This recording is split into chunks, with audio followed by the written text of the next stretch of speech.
ஓம் அகத்தீசாய நம. இப்போ அது என்ன சொல்கிறார் ஞானிகள், இந்த காமதேகத்தை அறுத்து விடுவார், காம சிந்தனை வராது, சித்தமெல்லாம் அறிவித்து மும்மல குற்றத்தை நீக்க வேண்டும்.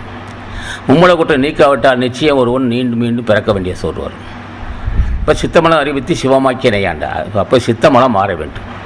தாய்மான சுவாமி சொல்லுவார், சித்தம் தெளிந்து சிவமானோர் எல்லோருக்கும் குத்தடிமையான குடி நான் பராபரமே, எல்லோருக்கும் சொன்னார்.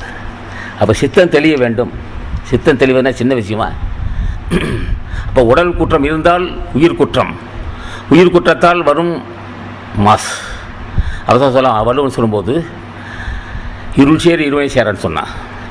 ஐயத்து நீங்கள் தெரிந்தாருக்கு வையத்தின் வான வைத்தினார். இப்போ சித்தமெல்லாம் தெளிய வேண்டும். பெரிய பேசுவது தத்துவம். அப்போ மனிதர்கள் எப்படி இருக்க வேண்டும்? இனி பிறவாதிருக்க வேண்டும். பிறவாதிருப்பதற்கு என்ன வேண்டும்? மும்மல குற்றத்தை அறுக்க வேண்டும்.